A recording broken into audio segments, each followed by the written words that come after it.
At one point, officers picked Nantwi up and slammed him to the ground. The cellmate recalled hearing a wet splat sound. They knocked him out twice, the cellmate recalled, returning him to consciousness with more punches and kicks. All critical thinkers. Messiah Nantwi's cellmate speaks exclusively to New York Focus. This cellmate has been transferred from facility to facility. New York State Department of Corrections has been attempting to silence this individual. Now he speaks exclusively with New York Focus Chris Gelardi, who has the scoop. Stay tuned, watch to the end. This is a very interesting account of what happened the first moments the CERT team entered Messiah Nantwi's cell. I'm doing this for my friend. Imprisoned man recounts watching guards beat Messiah Nantwi to death. Nantwi's cellmate, the only incarcerated witness in the room as guards allegedly killed the 22-year-old, speaks out for the first time. Messiah Nantwi's cellmate had to wipe the blood off the floor of their room. Officers at Midstate Correctional Facility, the state prison in central New York, where the two men were incarcerated, had stormed in and beat Nantwi until he was unconscious. The cellmate had watched. One of the guards pinned him against a wall as the blood splattered, then ordered him to clean it up, he said. Hours later, the then sanitized cell became a crime scene. Nantwi was dead. It was a week before his 23rd birthday. It was the second high profile case of New York State prison guards allegedly killing an incarcerated person within 3 months. Since the fatal beating of 43-year-old Robert Brooks in December, caught on video at a facility across the street from Nantwi's, the state's prison system has descended into chaos. Last month, amid nationwide calls for reform and the indictment of guards allegedly involved in Brooks' killing, most of the system's correction officers walked off the job, launching a wildcat strike that lasted 3 weeks. To staff the prisons during the strike, Governor Kathy Hochul deployed New York National Guard troops. One of them, ostensibly overwhelmed in the unfamiliar environment, called in the emergency response team that was allegedly responsible for Nantwi's death, according to witnesses. His killing became another flashpoint for a system where tensions remain high. Incarcerated people housed in Nantwi's dorm heard and witnessed some of the brutal beatdown from outside the cell. 9 overcame fear of retaliation by prison guards and spoke to the New York Times, which first reported the death. Yet, the sole incarcerated witness in the room, Nantwi's cellmate, didn't get the chance to share what he saw. The afternoon of the alleged killing, authorities removed him from Midstate to keep him out of vengeful guards' crosshairs, he said. They told him, temporarily cutting him off from phone service. Let's pause it right there and really let this soak in. The witness to the beating death of Messiah Nantwi, they removed him from Midstate. He did not have access to phones to communicate with anyone. Really let that sink in. This tells you the the coldness, the calculatedness of what the doc system is doing. Let's continue. I'm doing this for my friend, Messiah Nantwi's cellmate. New York Focus tracked down the cellmate who recounted the day's events through phone calls, electronic messages, and a handwritten letter. He requested that his name and location be withheld until grand jury proceedings in Nantwi's killing commence, fearful that officers at his current facility will prematurely learn of his role in the case and retaliate against him.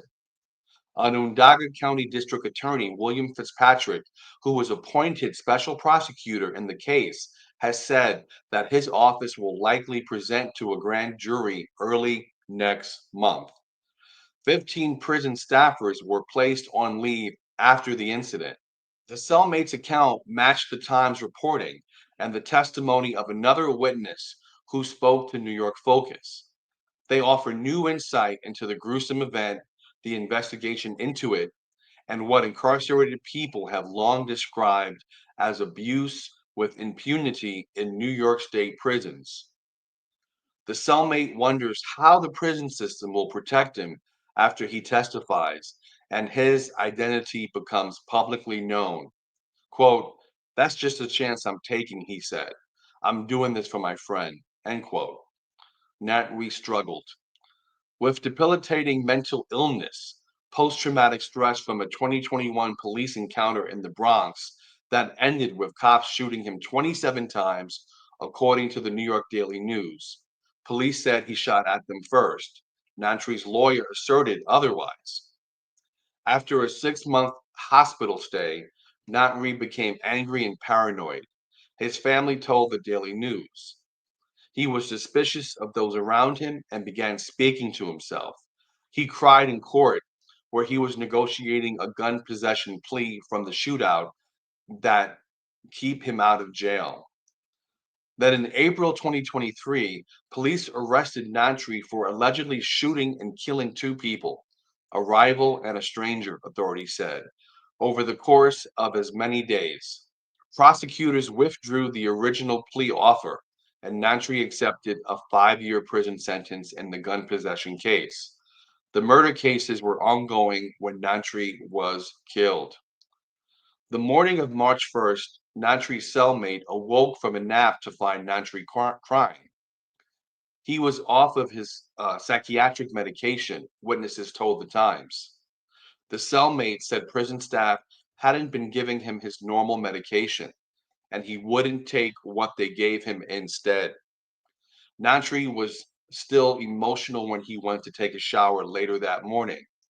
Witnesses recalled hearing him crying in the shower area.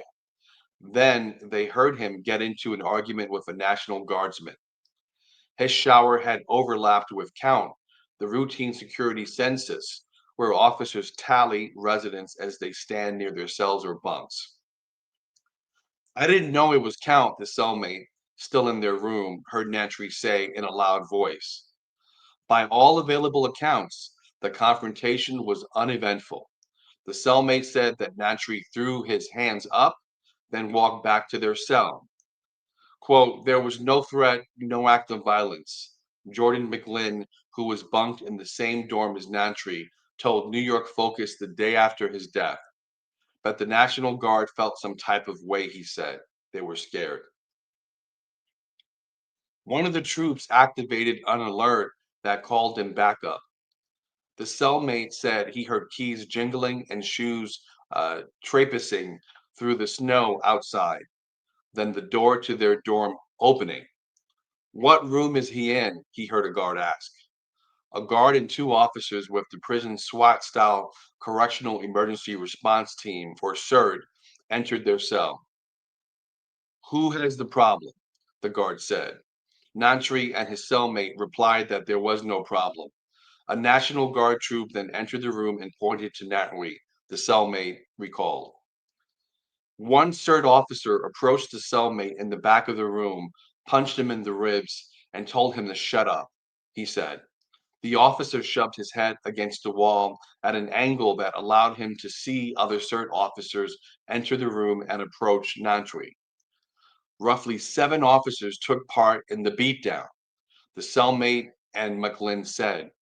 Witnesses outside the room recalled seeing 7 to 15 officers responding to the call for backup. The cellmate remembers seeing them push Nantwi into his bed and kick and punch his head and body.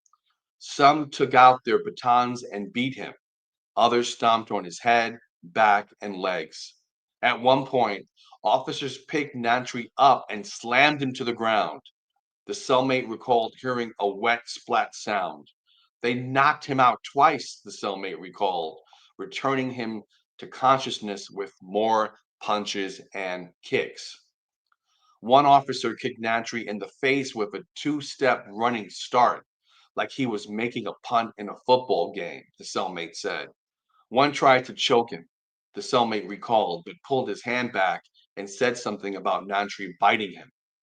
The CERT officers did not wear body cameras, the cellmate said, even though a prison agency policy promulgated in response to the December killing of Brooks requires officers to wear body cameras and activate them while interacting with incarcerated people. The only one visibly wearing a body camera was the guard who entered the cell first, the cellmate recalled.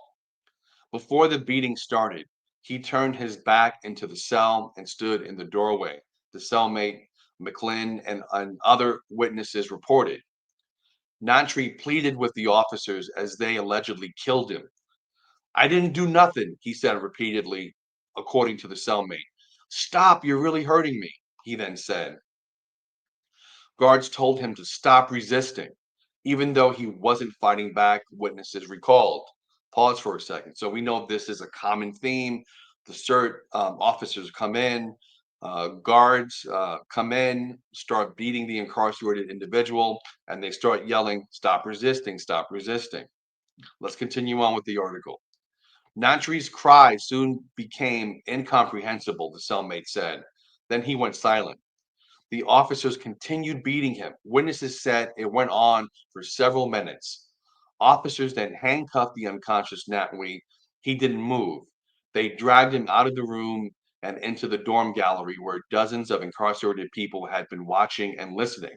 After prisoners mopped up Nantwi's blood and cleaned the cell, staff with the prison's agency Internal Investigations Office arrived, soon followed by New York State police officers, the cellmate said. The officers and investigators took witness statements, then told the cellmate to pack his things. They told him his safety was at risk, he recalled. The cellmate spent the next several days transferring between prisons. Authorities told him the movement was for his protection, but it made it difficult for him to communicate with the outside world. To call new people, prisoners must add them to a list for facility administration to approve, which can take hours or days. He said he jotted down the day's events as soon as he had the opportunity, while the horrors were still fresh in his mind. Incarcerated people have long complained about abuse by New York State prison guards. A culture of impunity offers ample opportunity for violence with no consequences, they say. Anecdotes of officer beat up squads killing or mangling incarcerated people go back years. This is very true. Nantwi's beating wasn't an aberration, the witnesses claim. It was only one instance, like Brooks' killing. Guards took too far and couldn't get away with it. One officer kicked Nantwi in the face with a two-step running start like he was making a punt in a football game. We don't want this to keep happening, said McLean, who's 5 months into his second stint in New York State prisons. This shit has been happening for too long. In a lengthy statement, the head of the Department of Corrections and Community Supervision, Daniel Marticello, expressed outrage at Nantwi's killing. Several months ago, I vowed that I would not allow violence to become normalized in our facilities, he said. My commitment to this goal has never wavered. It's on us to create a culture that isn't based in violence and respects the lives of everyone in our care. Just pause for a quick second. We know Monticello's statement is absolute hogwash. It's malarkey. He's been aware of violence for many, many, many years before he became commissioner. So this media canned statement of not allowing violence to occur, it's BS. It's horse manure. So let's not, hopefully people don't believe this nonsense. Let's continue on. This cannot continue, and I will not allow these horrible acts to define us, Marticello said. It is time for this to end. As for the cellmate, the beatdown has stuck with him, he said. Quote, Messi, as he called him, was a friend, and seeing him killed has left him with lasting trauma. Atop a letter he sent to New York Focus, the cellmate apologized for his sloppy handwriting. Quote, my hand has been shaky since the incident, he wrote. On a phone call, he said he barely slept. I'm reliving it over and over again, he said. I'm seeing it again and again and again. It's not going away. That's the end of the article. First and foremost, we have to give props to the author, Chris Gelardi. I've covered at least 1 to 2 other of his stories. So definitely big props to Chris for getting the scoop and speaking with Messiah Nantwi Cellmate and getting the exclusive. Thank you. If you found value in this video, please like the video, comment below. Don't forget to share the video. And if you feel that I've earned it, please subscribe to the channel. My goal is to give you honest and direct feedback and go deeper than what the mainstream media is telling you. Take care, God bless, and see you next time.